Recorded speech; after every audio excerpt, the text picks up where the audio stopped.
tentar fazer um nivelamento de um curso básico de eletro, né? Obviamente não é nosso objetivo exaurir toda a grade e a programação do eletrocardiograma, mas isso dá um start para que vocês possam começar a estudar e se aperfeiçoar mais no eletrocardiograma, né?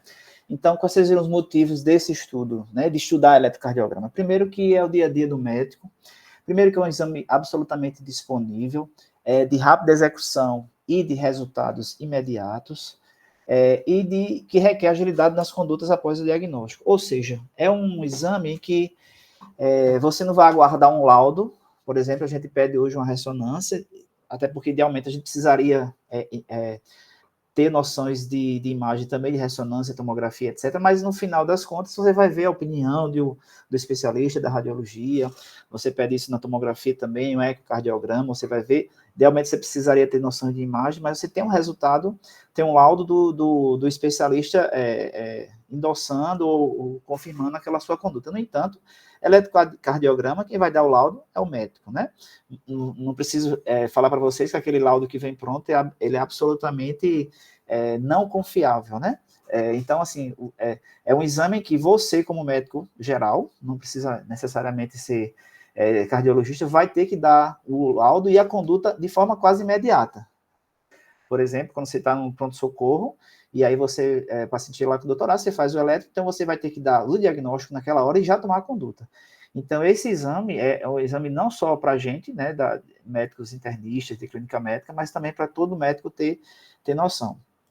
E a gente tem notado, desde a graduação, que isso tem sido explorado de forma com assim, uma carga horária muito baixa na graduação, isso de uma maneira geral nas faculdades. Muitas vezes os materiais eram um pouco menos didáticos, graças a Deus hoje com mídia, com tecnologia, a gente tem conseguido facilitar um pouco mais o estudo da eletrocardiografia. E outra coisa é a falta de prática mesmo de avaliar casos, de ver eletro. Eu costumo dizer que eletro você vai aprendendo, né, por osmose à medida que você vê cada vez mais. Então, a importância do estudo do eletro, eu acho que está bem sedimentada na nossa prática do dia a dia, certo? Então, iniciando, eu vou fazer uma coisa bem rápida em relação a não fisiologia, mas assim, só para que a gente entenda os conceitos que vão vir à frente, né? A gente sabe que o coração ele produz energia elétrica, essa energia ela é captada, ela pode ser captada por aparelhos, e esse aparelho nos fornece informações, que é exatamente o que o eletrocardiograma faz. Então, de forma rápida, para não ser também enfadonho, a gente lembra disso aqui, né, que a célula, via de regra, ela tem mais íons sódio, né, externamente, mais íons cálcio dentro, então ela fica mais positiva. Não é que ela seja negativa dentro, é que ela é menos positiva, tem que lembrar isso, do ponto de vista de relativo, né? Comparação, você tem mais sódio fora e mais potássio dentro. Isso é importante, que a gente vai ver isso quando a gente fala de despolarização e etc.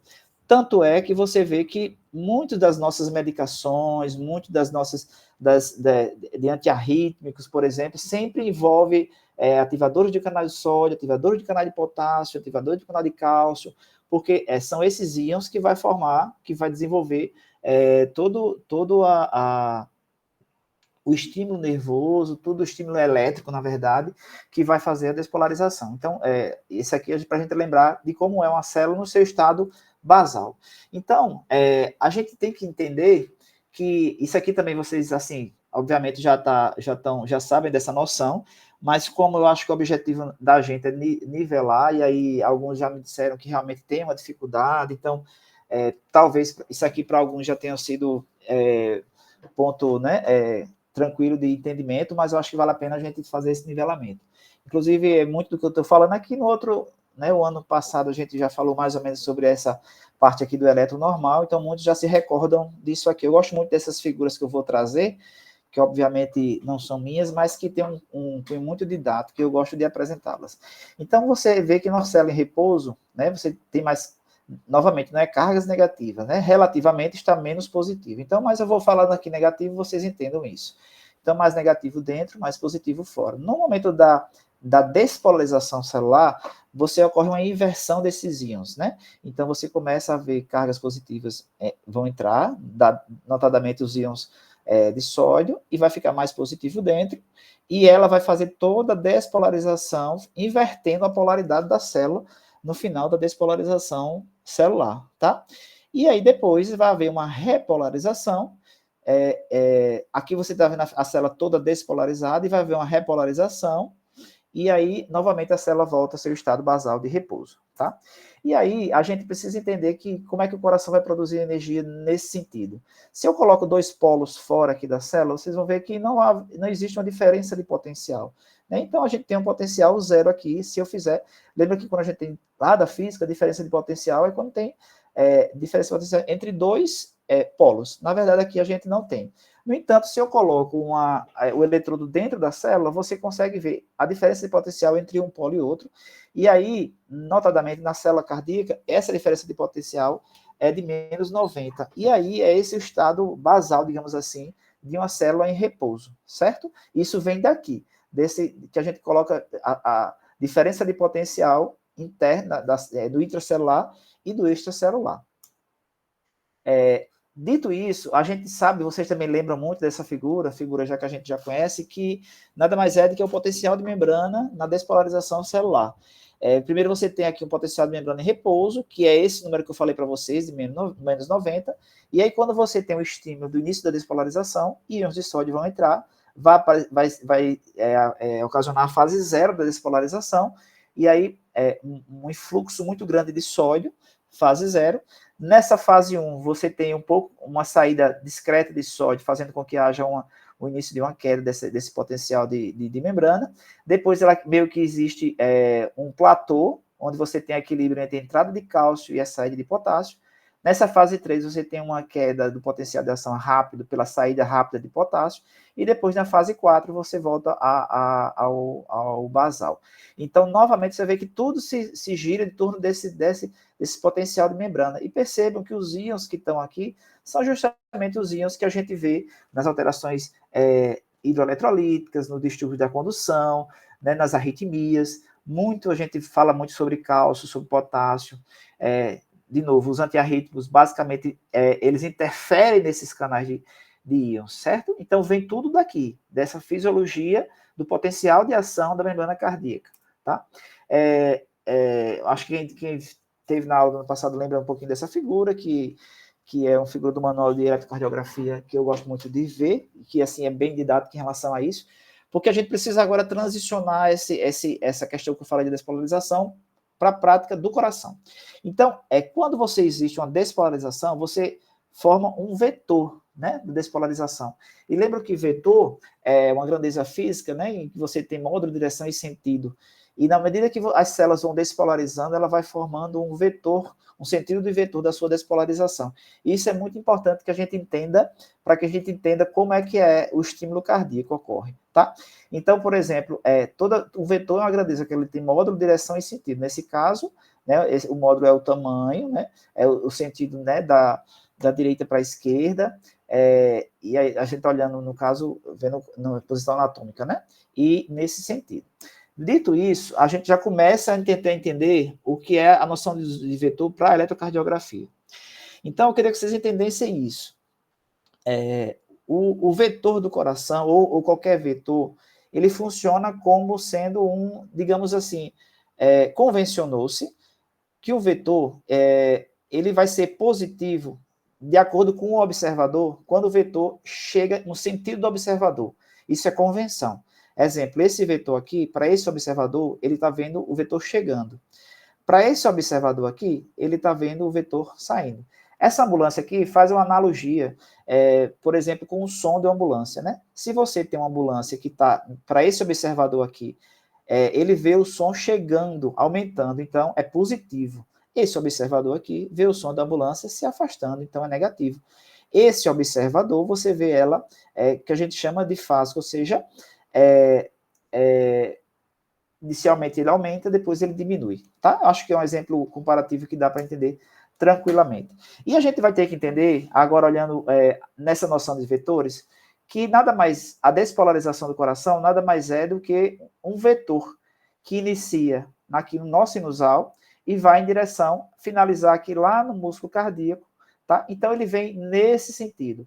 nó sinusal, feixes internodais, nó atrioventricular, feixe de His, aí tem os ramos das fibras de Purkinje, ramo esquerdo, ramo direito, e o sistema, a rede de Purkinje no final, tá?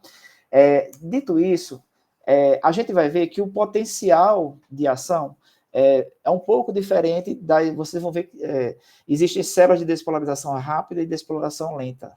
O coração tem esses tipos de células. Isso faz com que a gente tenha células que despolarizem mais rápido e outras mais lentos. E isso aí faz com que a curva da despolarização seja diferente de células lentas e de células rápidas. Isso faz com que, por exemplo, voltando aqui, a célula que primeiro despolariza seja a célula do nó sinusal, tá? E aí, ele que comanda todo esse disparo dessa despolarização dessa membrana, tá? Então, eu queria que vocês começassem a ver agora esse vetor do ponto de vista da despolarização no coração. Aqui a despolarização atrial, se a gente voltar para cá, pensando que o disparo vem daqui e o observador está aqui, lembra daquele vetor que eu falei? Então, quem está aqui no músculo atrial, se eu for observador aqui, eu vou ver o vetor nesse sentido, tá? Porque ele é um pouco para cima, né? Então, ele vai ver no sentido de cima para baixo e da direita para a esquerda. Então, o átrio vai ver nessa posição, tá? Lembra que eu falei para você que quando a gente vê, convencionou-se que quando o vetor está chegando, ele é positivo.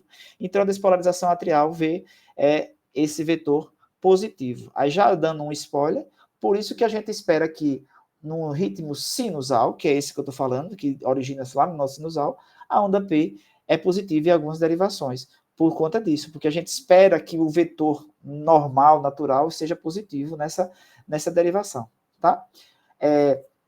Aqui em relação ao septo, e é essa aqui que eu estou mostrando para vocês, a despolarização já tem esse sentido aqui um pouco diferente, tá? Mas perceba que a fibra muscular, ela é um pouco pequena, ela é pequena em relação à massa ventricular.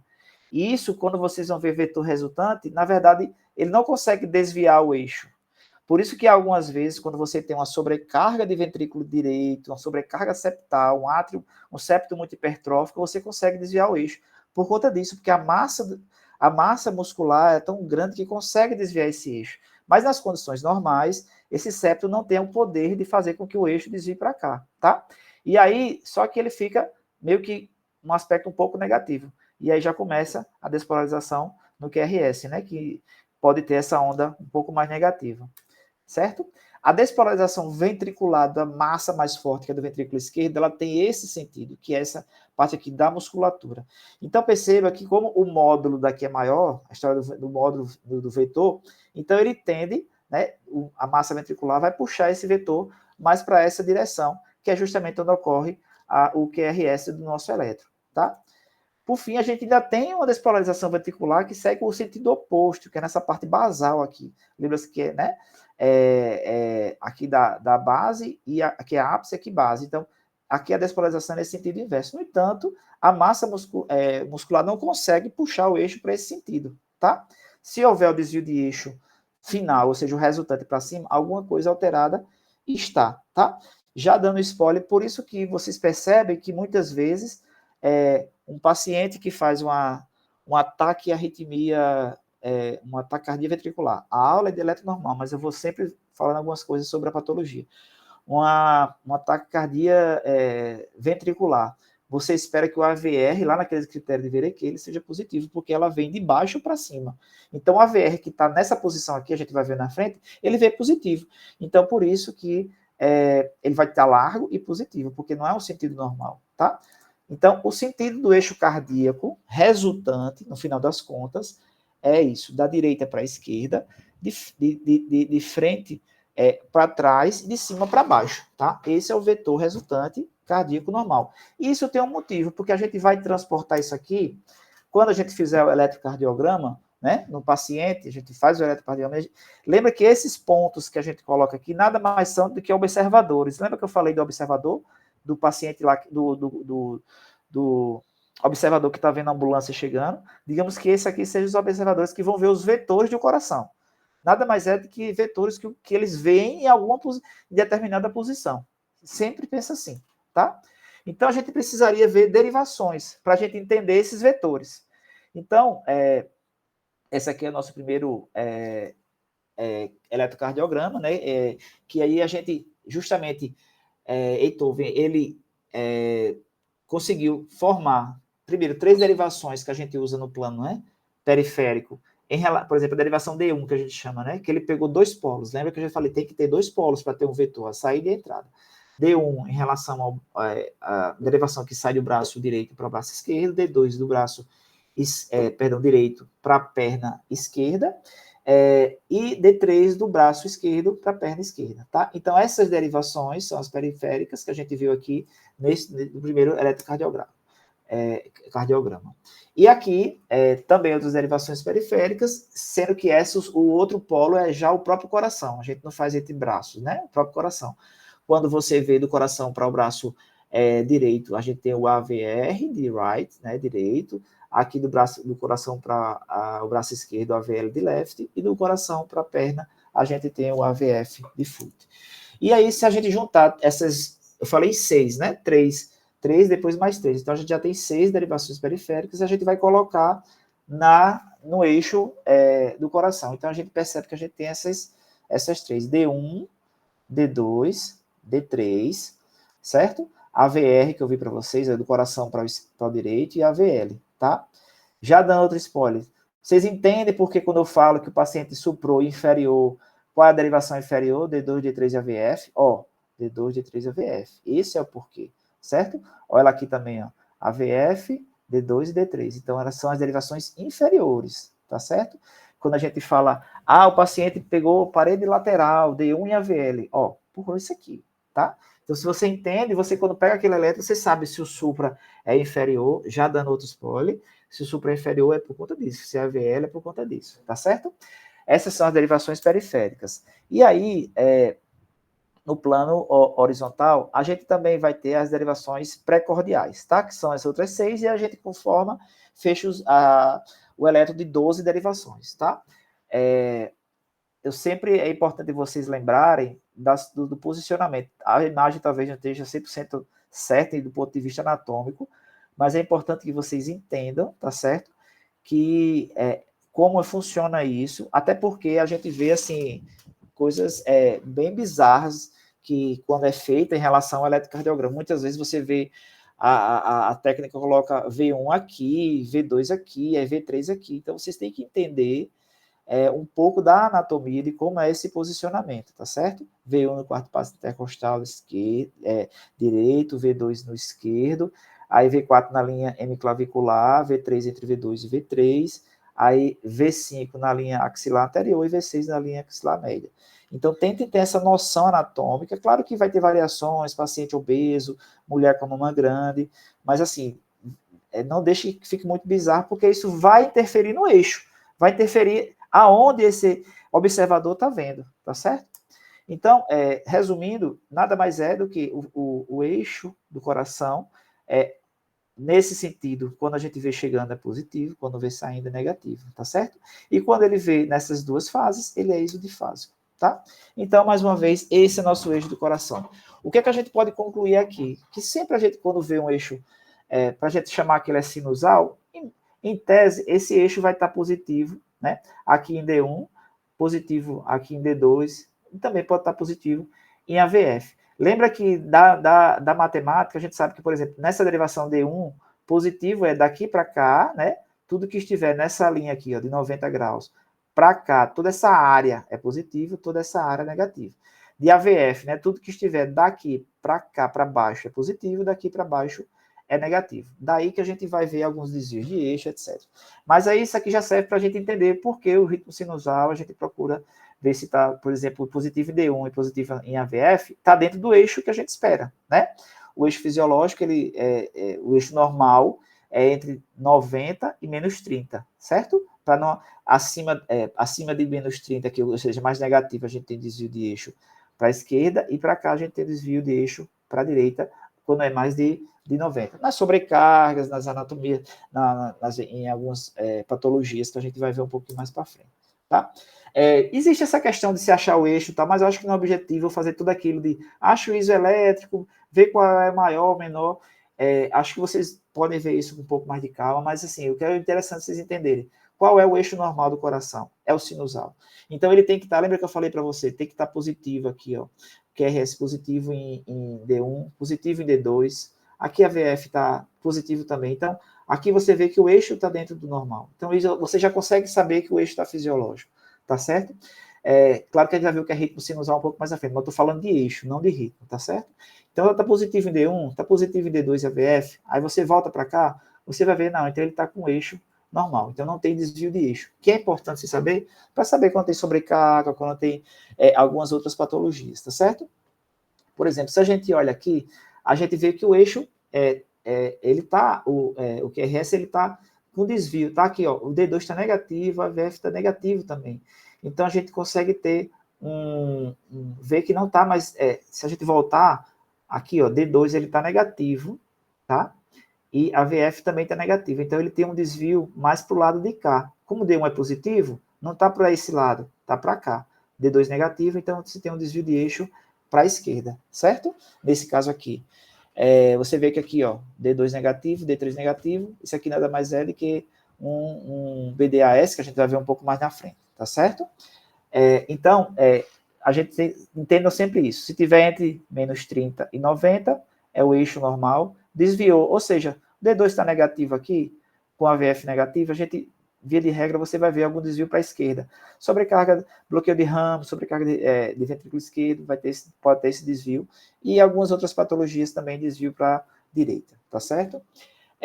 Mas, basicamente, o eixo normal, você vai ter positivo em D1, D2, tá? Você já consegue caracterizar, mas de conceito é entre 90 e menos 30. Mais um exemplo aqui que a gente pode ter desses eixos normais, tá? Aqui um desvio de eixo.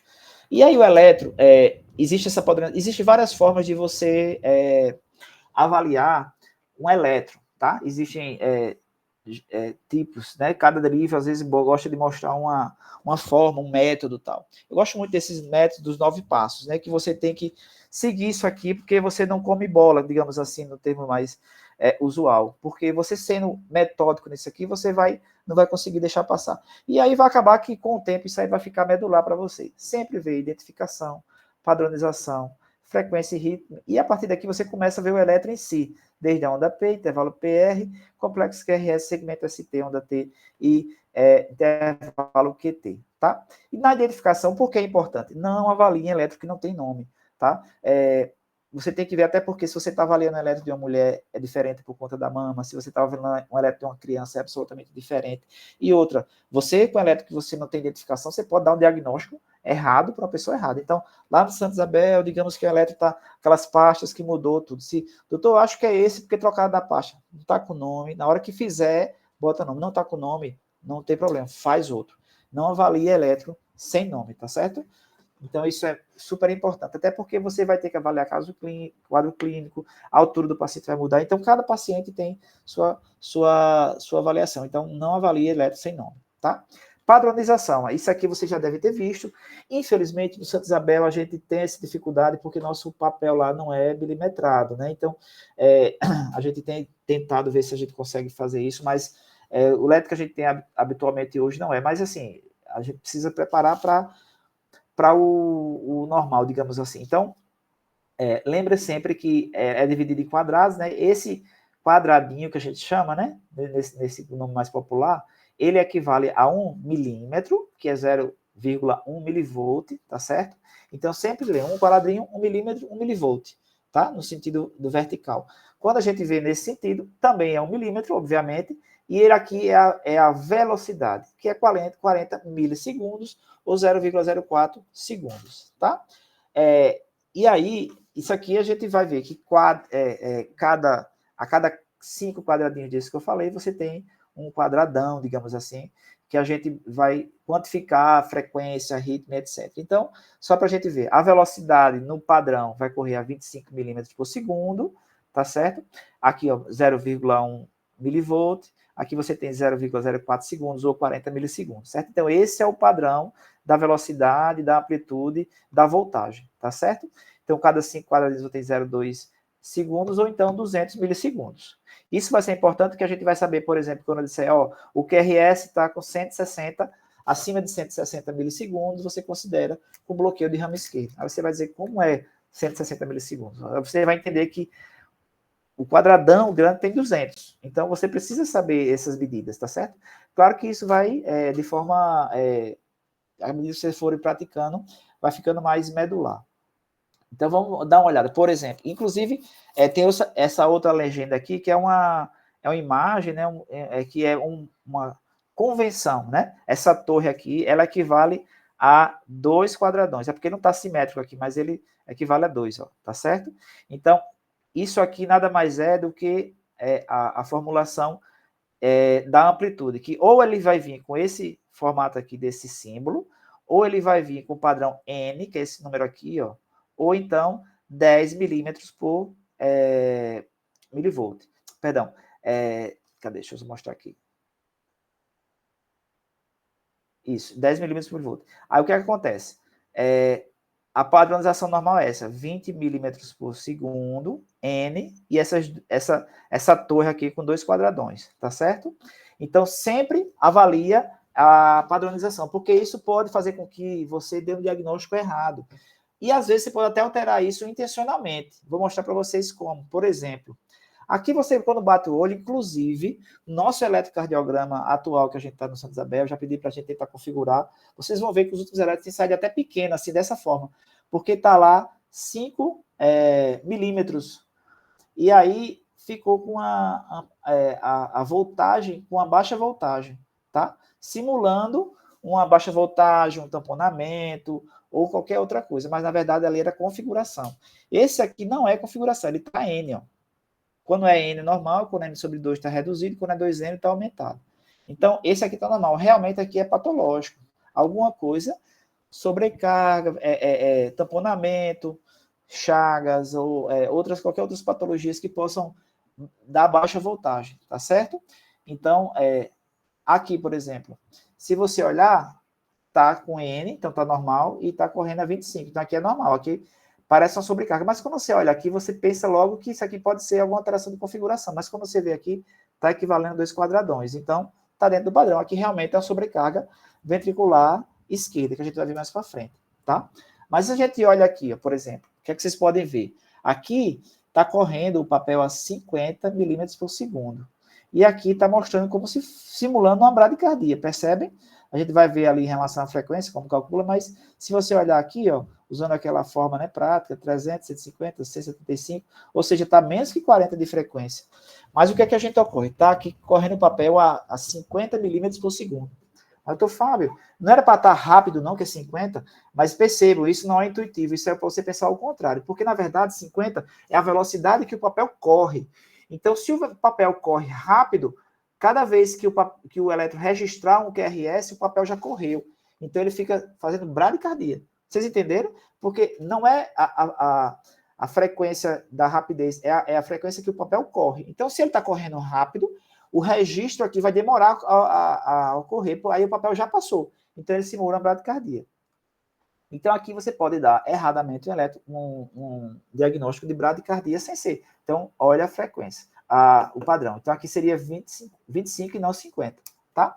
Aqui, por exemplo, você tem um elétrico que está padronizado a 10 milímetros por segundo. Então, o papel está correndo muito lento, muito devagar. Então, se ele passa devagar, vai ter mais registros nele, porque ele está passando lento. Então, aqui você simula um ataque cardíaco, que na verdade nada mais é de que uma padronização errada. Então, sempre que olhar um elétron, identificação e padronização, tá bom? 25 milímetros por segundo, 10 milivolts, ou N, ou essa torrezinha que equivale a 2, tá? Então, dito isso, o que é que a gente conceitua como ritmo sinusal? Sempre que eu chegar para vocês na enfermaria e dizer é sinusal, aí vocês têm que saber que vai preencher esses critérios aqui. Tem que ter onda P positiva em D1 e AVF, as ondas P têm que ter a mesma morfologia, as ondas P têm que ser seguidas de QRS e tem que estar em frequência entre 50 e 100. Essa frequência de 50 e 100, há livros que consideram 60, mas hoje, cada vez mais, a gente está conceituando e caracterizando a frequência normal entre 50 e 100 nos adultos, tá certo? Então, tem que ter esses critérios para dizer que é ritmo sinusal. Aí a gente vai. E se você vê em ritmo sinusal, ele vai estar dentro daquele eixo, que é o eixo do ritmo sinusal, que despolariza lá no nó sinusal e segue todo aquele fluxo da despolarização, tá? Então, a gente vai fazer alguns exemplos aqui. Vocês acham que esse ritmo aqui é um ritmo sinusal? E aí a gente vai ver ondas P positivas em D1, onda P positiva em AVF, tá? Mas aí toda onda P, ela segue um QRS. Se você olhar aqui no D2 longo, você vê que, ó, nem toda. Aqui tem uma P QRS, aqui tem uma P QRS. Mas você percebe que são intervalos PRs variáveis, tem QRS que não é conduzido. Mas você vê que a onda P, ó, ela segue uma sequência daqui, caiu aqui dentro, caiu outra aqui dentro, que mudou até a morfologia do QRS, ó, cai outra aqui que alterou a onda T, cai um aqui bem encostadinho ao QRS, cai outra aqui. Vocês percebem que ela tem um ritmo próprio, mas totalmente dissociado. Isso aqui é um BAVT, então não é sinusal, mas é positivo em D1 e AVF, então tem que ter o outro critério, que é esse aqui, que tem que ter, toda onda P tem que estar seguida de um QRS. Esse exemplo aqui a gente tem, por exemplo, vamos lá, D1 positivo, aqui está só o D2 longo, né? Mas digamos que seja positivo em AVF também. Aí toda P tem um QRS, toda P tem um QRS. Mas vocês acham que isso é sinusal? Se vocês, aqui eu já aumentei para vocês, né? Vocês vão ver o que é que chama atenção aqui. As ondas P, ela não tem a mesma morfologia. Aquela positiva, aquela mais apiculada, aquela menor, aquela negativa. Então, vocês veem que aqui não tem a mesma morfologia, então tem que ter P de mesma morfologia, tá certo? Isso aqui é a taquicardia atrial multifocal, ou seja, está saindo de vários focos do átrio, não necessariamente saindo do nó sinusal. Se sai do nó sinusal, ela vai ter a mesma morfologia. Se sai do mesmo canto, lembra aquele observador vai ver a mesma imagem. Se está tendo imagem diferente, é porque está saindo de cantos diferentes, aquele vetor que eu falei para vocês, tá? Então, mais uma vez, aqui, se a gente puder observar, vamos lá saber se aqui é sinusal. A onda P está positiva em D1 e positiva em AVF. Aqui está meio ruim de ver, a gente não consegue identificar, mas está positivo em D2. Toda P segue um QRS, de mesma morfologia, aparentemente. Então, aqui parece sim ser um ritmo sinusal, dá para ver direito, mas é mais por conta do posicionamento do eletrodo, tá? Então, lembra disso. Ritmo sinusal, ondas P positivas em D1 e AVF, toda onda P, ela segue o QRS, de mesma morfologia, e com frequência entre 50 e 100, porque se for menos que isso é bradicardia, se for mais que isso é taquicardia, tá? Então, outra questão aqui. Vocês veem aqui que aqui está... se que a gente consegue ver a onda P, né? A gente vê isso aqui, parece uma P, mas não, isso é onda T, né? Aqui parece uma P, mas também não é onda T. Então, vocês vão ver que aqui a gente tem um ritmo irregular, a gente não consegue ver onda P, obviamente isso aqui não é um ritmo sinusal, isso aqui é uma fibrilação atrial, que a gente vai entender um pouco mais na frente. Esse aqui a gente sequer consegue ver, e esse aqui você não consegue nem ver o QRS muito largo, não vê onda P. Essas daqui são duas arritmias muito comuns na prática clínica.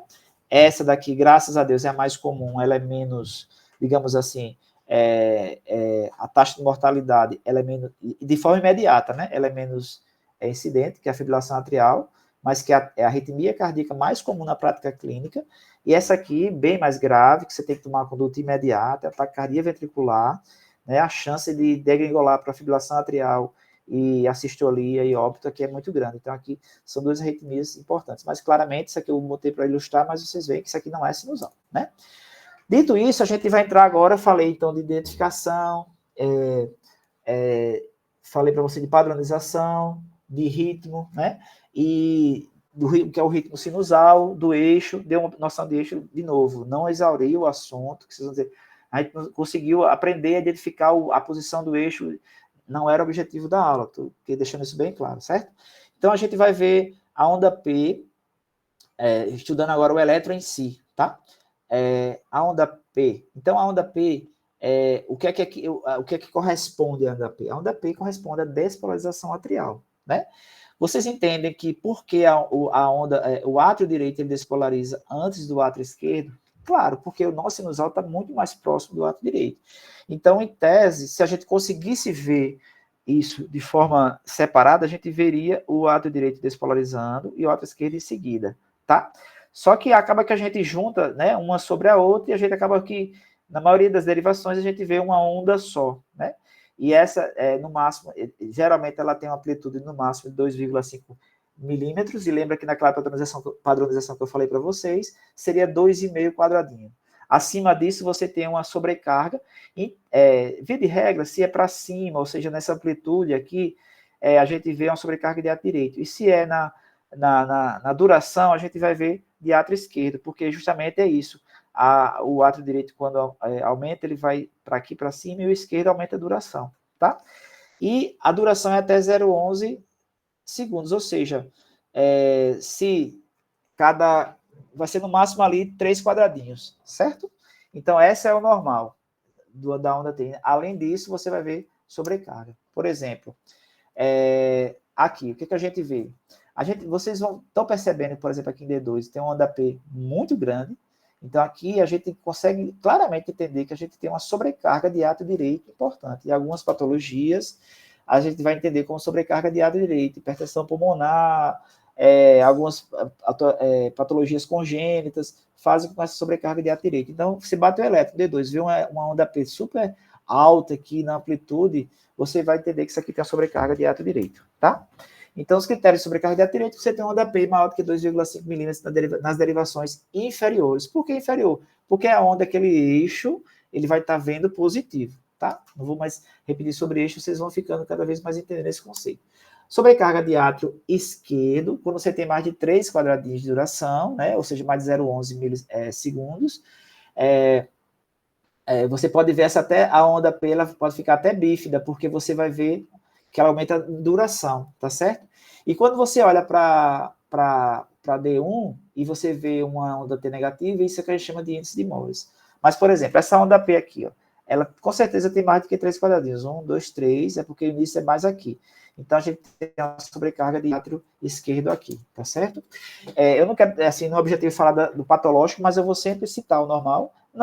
Era muito fácil chegar aqui e dizer, olha, a onda P, ela corresponde à despolarização atrial, ela tem a amplitude de 2,5 e a duração de 3 quadradinhos, ponto. Mas vocês precisam ter acho que vale a pena um ganho a mais. Então, por exemplo, quando você olha em V1, nessa derivação V1, e você tem essa onda bífida aqui, positiva e negativa, isso é que a gente chama de índice de Morris, é sobrecarga de átrio esquerdo, certo? Partindo para o intervalo PR, só um minuto. Intervalo PR, quando você tem esse intervalo do início da onda P ao início do QRS, a duração dele é entre 120 e 200 milissegundos, ou seja, de 3 a 5 quadradinhos, tá certo?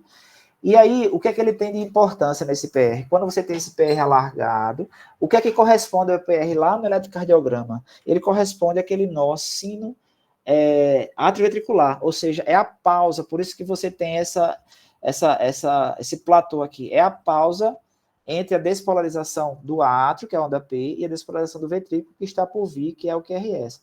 Então, essa pausazinha aqui corresponde àquele nó atrioventricular. Então, o intervalo PR é isso. E qual é o normal? De 120 a 200 milissegundos, ou seja, de 3 a 5 quadradinhos. Teve um intervalo PR menor do que 3 quadradinhos, ele tem um intervalo PR diminuído, a gente vai ver depois o que acontece isso. E se aumentou, você tem um intervalo PR maior, ou seja, aquele nó atrioventricular está mais lento se tiver mais do que 5 quadradinhos, tá certo? Exatamente isso aqui, ó, do início da onda P ao início do QRS, tá? Não confundir intervalo PR com segmento PR, tá? Então,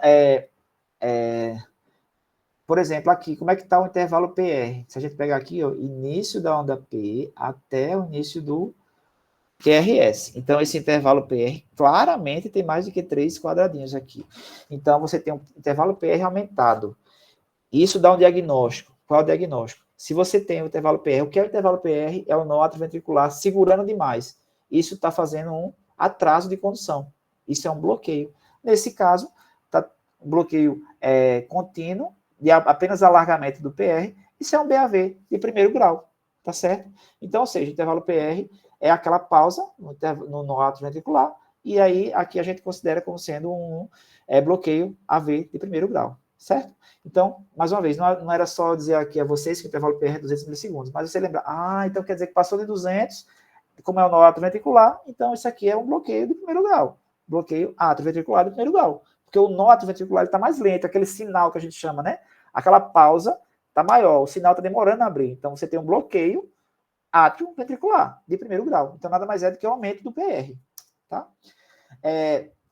Então, causas, né, desse intervalo aumentado.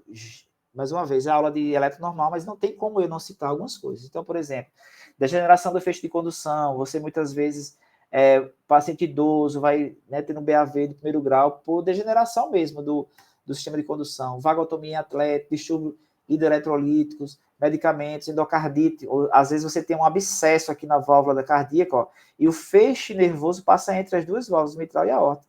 E aí você tem a compressão desse feixe e pode fazer um alargamento do...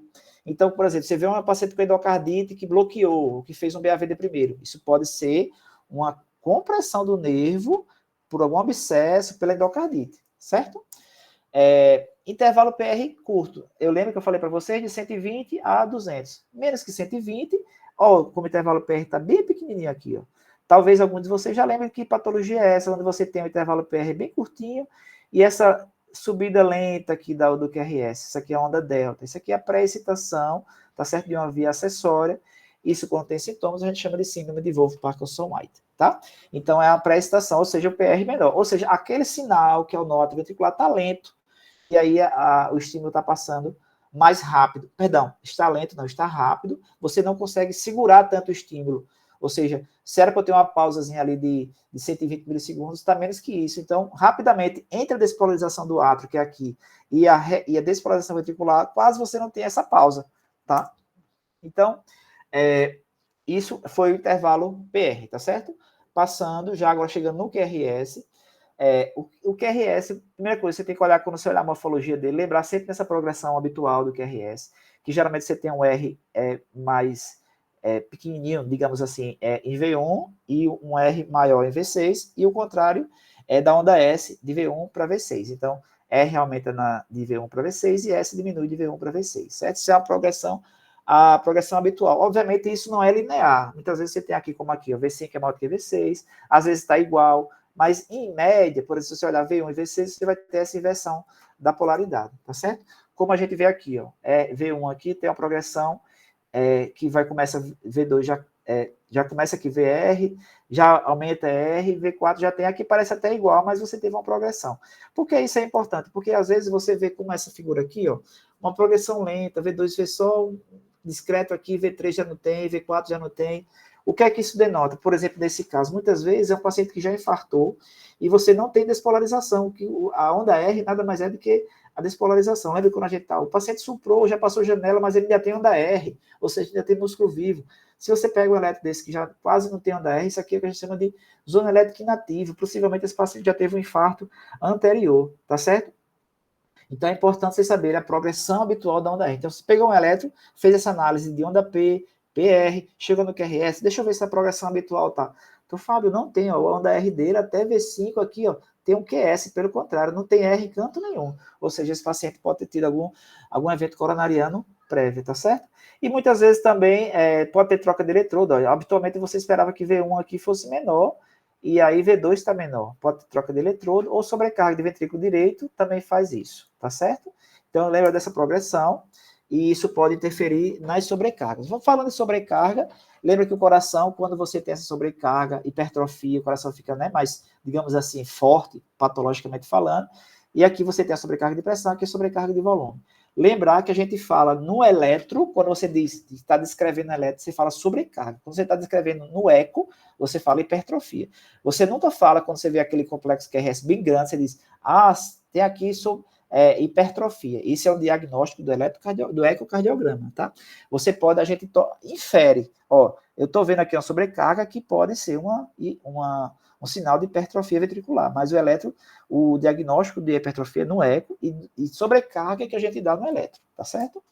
Então, para a gente calcular sobrecarga, existem alguns critérios, aquele Sokolov, enfim, que você olha Na prática, você bate o olho num eletro desse, primeiro, olha a padronização, tá certo? Porque se tivesse aqui, ó, 4 torres, isso aqui ia ser uma padronização errada, mas está dentro da padronização, e você vê um QRS praticamente entrando no outro. Então, você tem critérios para saber se tem sobrecarga ventricular esquerda. E aí, o critério de Sokolov é quando você pega, né, essa onda S de V1 com onda R de V6, junta e dá mais de 35 milímetros, você diz que teve Sokolov-Lyon positivo, tá certo? Aqui, por exemplo, será que a gente vai fechar? A gente pega S de V1, tá? Aqui talvez tenha 10, né? Ou seja, 2 quadradinhos dá 10 quadradinhos, e S de V5 ou V6, o maior dos dois. Eu vou pegar aqui V5, tem mais 5, mais 10, talvez deu 20. Então, não fechou o critério de sobrecarga, certo? Deu 20. 10 daqui com 10, 10 daqui com 10 daqui. Então, outros critérios, claro que você pode usar, porque às vezes fecha em um, mas não fecha em outro. Critério de Cornell, onde você pega R de AVL, você pega aqui R de AVL com S de V3, e aí você soma, dando 28 nos homens e 20 nas mulheres, tá? Então, são 2 critérios, existem mais GUB, né, outros que a gente avalia, mas eu quis trazer para ilustrar esses 2. Então, critério de sobrecarga ventricular esquerda, olha QRS, tá? O mais clássico é Sokolov, pega lá, novamente, S de V3, perdão, S de V1 com R de V3, de V6, soma, tem que dar mais do que 35 milímetros ou 35 quadradinhos, como queira, tá? Esse padrão strain, que é muito importante, é muito comum na prática clínica, a gente vê isso demais nos pacientes com insuficiência cardíaca, vocês têm que saber diagnosticar isso para não achar que tem um infra, que inverteu onda T, que o paciente está infartando. Toda sobrecarga tem alteração, repolarização secundária. Vocês percebem isso aqui, ó, faz um pouco de infra, inverta T, mas você vê que é uma inversão, ela começa lenta e sobe rápido. Isso aqui é uma sobrecarga ventricular secundária, alteração da repolarização secundária, essa sobrecarga. Isso é o que a gente chama de padrão strain, tá certo? Muito típico dos pacientes com insuficiência cardíaca, com fração de ejeção reduzida, que é muito incidente na nossa prática clínica, tá? Aqui mais uma vez estranho, geralmente esse padrão, ele desce lento, vocês percebem que desce lento, sobe bem mais rápido, tá? Então isso aqui, quando você vê sobrecarga com esse padrão, isso é sinal de sobrecarga, isso é alteração secundária, tá? Mas aqui, por exemplo, vocês acham que isso é um strain? Quando você olha, bate o olho, você já vê essa onda T diferente, é uma onda T mais profunda, é uma onda T mais simétrica. Essa onda T aqui chama a atenção, é muito diferente desse padrão strain aqui, ó, tá vendo? Esse aqui, várias coisas podem provocar isso. Cardiopatia hipertrófica, às vezes aquelas doenças neurológicas, você tem uma terceira hemólise, mas primeiro, segundo, terceiro, 10ª hipótese que você vai ter é que isso aqui pode ser isquêmico, tá certo? Que isso aqui pode ser uma síndrome coronariana. Isso aqui, às vezes, nesse caso aqui, era um infarto com supra evoluído. Vocês vão ver na aula de infarto que eu mostro para você as fases do infarto, você vai ver que isso aqui já é uma fase, ó, lembra que não tem a onda R, ó, já amputou a onda R, e aqui o supra já está reduzindo e inverteu a onda T. Isso aqui é um supra que já evoluiu, provavelmente a parede não tem mais viabilidade e vai ser um paciente que vai ter insuficiência cardíaca aí para a gente tratar nas nossas enfermarias, tá? Então tem que diferenciar esses padrões. Então, aí falei de sobrecarga de viário esquerdo, agora sobrecarga de ventrículo. Uma forma prática, existem outras, mas eu gosto sempre de dar o mais básico e você depois aprofunda. Quando você pega uma onda R bem positiva em V1, não era de esperar isso num elétrico normal. Então, às vezes, a sobrecarga é tão grande que desvia aquele eixo, aquele vetor que eu falei para você, desvia, e aí você tem a sobrecarga de ventrículo direito. Então, bater o olho em V1 e está muito positivo R, pensa que pode ter uma sobrecarga de ventrículo direito, tá certo? E aí, porque desvia o eixo, como eu falei para vocês, desviou o eixo, sobrecarga, V1 vai estar positivo, tá? Os bloqueios, mais uma vez, o que é o normal do QRS, a gente ainda está em QRS, né? Vimos P, PR, agora QRS. É de 80 a 120 milissegundos, ou seja, de 2 a 3 quadradinhos é o QRS. QRS é estreito, normal é estreito. Se o QRS, que é a despolarização ventricular, está largo, talvez tenha alterações, tá? Então, o que é o normal? 180 de 80 a 110, ou seja, de 2, né, 40 milissegundos, de 2 a 3, tá? Então, aqui você bate o olho e claramente você vê que não tem, que tem mais do que 3 quadradinhos, tá? Então, assim, o que eu quero trazer para você do ponto de vista de bloqueios? Coisas bem rápidas e práticas que a gente vai aprofundando no nosso dia a dia lá, nas nossas práticas. Então, existe, entre aspas, né, um macete que eu vou dizer a vocês, mas que ele não mata todos os os bloqueios, tá? Mas que você consegue ver uma quantidade importante, porque você vai ter outros critérios, ele tem que ter esse S mais profundo e largo em V1, positivo em V6, a onda, um aspecto em torre em parede lateral, mas vamos lá. Para a gente caracterizar os bloqueios, eu vou dizer os dois. Por exemplo, bloqueio de ramo esquerdo. Você pega aqui V1, né? V1 ele está largo para baixo, então você pensa sempre que é bloqueio de ramo esquerdo. Há quem diga até aquele macete da seta do carro, se você bota, vai estar dirigindo, vai entrar com o carro para a esquerda, você bota a seta para baixo. Então, se está largo para a esquerda, ou está largo para baixo, é para a esquerda, certo? E se está largo para cima, ou seja, sua seta, quando você vai entrar para a direita, você bota para cima, então é bloqueio de ramo direito. Obviamente, isso é um macete, certo? Tem outros critérios formais que a gente precisa. Então, se está mais largo para baixo, seta para baixo, esquerda. Se está largo para cima, seta para cima do carro, você vai virar à direita. Então, bloqueio de ramo direito. Sempre em V1, tá certo? V1, isso só vale para V1. Então, aqui são os dois bloqueios, bloqueio de ramo esquerdo, bloqueio de ramo direito, tá certo? Lembrar que hoje na síndrome coronariana, tanto pode ser, se for um bloqueio novo, claro, tem que ter clínica sugestiva, tem que ter toda aquela alteração, não é mais só ramo esquerdo, ramo direito também, se você tiver uma clínica compatível, deixa o paciente internado, a gente vai ver isso na aula de eletro, mas eu quis dar essa observação para vocês, tá? E a gente tem os M-bloqueios, né? Aquele bloqueio são bloqueios de ramo total, mas aí você pode ter o ramo que não bloqueou todo, por exemplo, você tem aqui o nó atrioventricular, o ramo esquerdo, o ramo direito. O ramo esquerdo ele se divide em fascículo posterior inferior e fascículo antero superior, tá? A gente já está finalizando, tá certo, gente? Para não ficar tão enfadando. Não sei como é que está o tempo de aula aí, mas a gente já está no adiantar aqui da aula. Em relação aos M-bloqueios, né? Você vai ter que ver, por exemplo, bloqueio bloqueio de ramo, bloqueio divisional antero-superior esquerdo. Você vai ter que ver. Lembra que eu falei daquela questão do eixo, se o eixo desvia? Geralmente você tem um desvio de eixo e aí você vai ter esse M-bloqueio. Então, quando você olha, por exemplo, aqui, ó, em V2, D2 e D3, quando os dois estão mais negativos, lembra daquele eixo que eu falei? D2 negativo está para trás e D3 negativo também, então você tem um desvio de eixo. E quando esse D3 é mais profundo, então esse padrão aqui é o padrão de BDAS, tá? Então, ou seja, negativo em D2, negativo em D3, com um D3 mais profundo, tá? E nesse caso aqui ele tem um BRD associado, tá? Isso é muito comum na doença de Chagas. Na verdade não é tão comum, não é o achado mais comum de Chagas, é meio que, é o clássico que a gente fala quando fala em Chagas, né? Até prova tudo, mas não é o achado mais comum de Chagas. Mas quando você acha, no contexto epidemiológico importante, claro que só está no Brasil já tem epidemiologia, então você sempre pensa em Chagas, tá?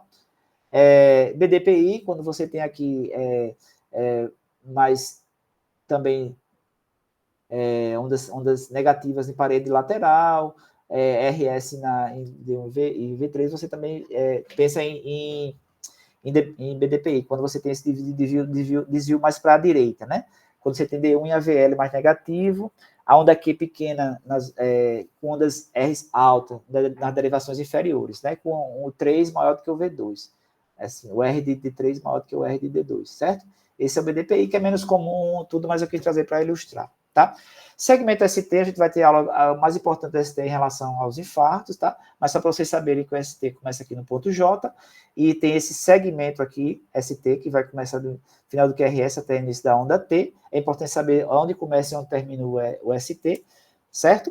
E que isso pode ser muito difícil, às vezes, de você dar quando você vê padrões assim, ó, muitas vezes de pré-excitação, isso aqui repolarização precoce, esse NOF aqui que ele fala, tá certo? E às vezes tem um INF, então muitas vezes você não consegue ver direitinho o ST, onde começa e onde termina. Lembra sempre quando você vai classificar um supra, você tem que ver aonde começa a linha de base em relação a esse ponto J, a gente vai ver isso melhor na aula, mas só para você ver esse estudo aqui, onde a maioria dos médicos e estudantes de medicina não sabiam direito onde era que começava o ponto J. Aí, aqui onde foi marcado, 61%, nesse caso aqui, acertou, né? Porque aqui está mais fácil. Mas esse aqui só 3, ó. Descobriram que o ponto J é nessa deflexão aqui, é onde começa o segmento ST, certo? Voltando aqui, ó, esse ponto J aqui, ó, tá? Então, muitas vezes as pessoas têm dificuldade de saber onde é que começava, tá? Então, falando agora do intervalo QT, intervalo QT que começa aqui no início da onda Q, né, do QRS aqui, até o final da onda T, ele tem valor importante porque várias medicações, antiarrítmicos, medicações ansiolíticos, antibióticos, né, lembra muito da azitromicina, prolongava QT, etc. Então, muitas medicações, é importante que a gente veja isso na prática clínica, não é objetivo também hoje, prolonga esse QT e pode dar arritmias graves, né? É importante que a gente saiba calcular, o intervalo QT é de 450 nos homens e 270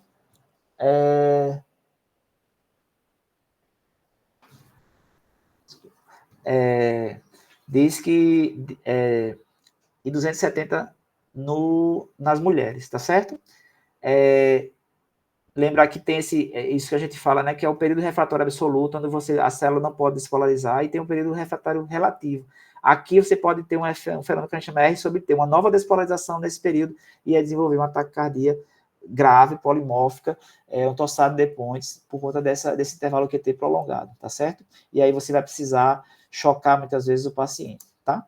Lembrado que uma forma prática da gente saber o intervalo QT quando você pega e traça no meio entre uma R e outra, e você traça esse intervalo aqui no meio, e se você não corta a onda T, isso quer dizer que, via de regra, ele não pode, talvez não esteja longo,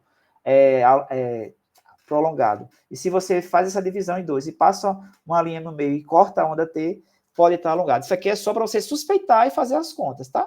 Isso aqui, entre aspas, um macete. Mas é você ter que ter uma forma correta da tangente, etc. Mas hoje a gente usa calculadoras para fazer isso. Lembrar que você tem que corrigir para a frequência cardíaca, tá? Senão o intervalo QT pode mudar para o paciente que está taquicárdico. Mas hoje você usa a forma de Basset, de Famiga, certo? Para você, de Friedrich, para você calcular intervalo QT. Então, tem aquelas medidas de 450, etc. Sempre calcula quando você usar esse macetezinho aqui e achar que está alongado. E principalmente se tiver medicações que possam sugerir esse aumento, tá certo?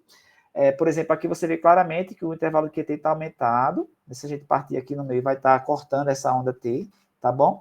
Então, lembrar que o eletrocardiograma, que eu disse a vocês que não olha esses sinais, muitas vezes essas contas aqui não estão calculadas porque corrigida para frequência cardíaca, etc. Então, tem que sempre fazer a conta. Não olhe esses você pode até suspeitar com isso aqui, mas faça a conta sobre o intervalo QT, tá certo? E, por fim, você rapa aqui a onda T e corresponde, né, no eletro à fase 3 daquele potencial. Ou seja, a onda T é rápido de falar porque a gente vai ver muito em cada alteração, porque ela tem muitas morfologias. Mas, em tese, ela é positiva na maioria das derivações, é negativa em AVR. A gente tem que saber diferenciar, por exemplo, numa hipercalemia, onde você tem base mais estreita, mais apiculada, de uma T isquêmica hiperaguda, ou de uma repolarização precoce com alteração da variabilidade da normalidade, tá certo? Aqui, por exemplo, onde você vê bem diferente daquele strain que eu falei para vocês, uma onda T simétrica, invertida, isso aqui é de um paciente que tinha aquela T cerebralis, mas isso aqui pode ser muito bem ser de um paciente isquêmico ou de uma paciente com hipertrófica. Então, a onda T vai ter que ser avaliada em cada patologia. Então, não adianta dizer aqui de quanto é que dura, etc. Mas, em tese, lembra que a repolarização ventricular, ela vai estar em positiva na maioria das derivações, a exceção de AVR e um pouco da parede inferior, mas a gente vê isso quando a gente falar dos patológicos, tá certo? Lembra sempre que ela pode ter secundária a alteração, uma onda T alterada em relação a alguma alteração, por exemplo, um bloqueio de ramo, pode ter uma onda T invertida, mas isso não ser nada isquêmico, ser só secundária ao bloqueio, certo? Ou uma alteração primária, como uma isquemia aqui, ó, tá simétrica, tudo isso aqui é do paciente que estava anginando. Então, isso aqui é uma onda T que pode simular, aqui, se o paciente tem dor torácica com essa T invertida simétrica, pensa sempre que pode ser um infarto sem supra, ou talvez até um supra que esteja iniciando, tá? Então, o que é que a aula de hoje tem que trazer para a gente? Isso aqui, vocês saberem quantificar o eletro de forma normal, mas eu já dei alguns spoilers de patológico, sempre quantificar o que é que corresponde a onda P, intervalo PR, o QRS, o ST, a onda T, os intervalos QTs, para a gente sempre ver o normal, para poder ver o patológico. E nas próximas aulas a gente vai pincelar um pouquinho sobre algumas coisas da patologia, tá certo?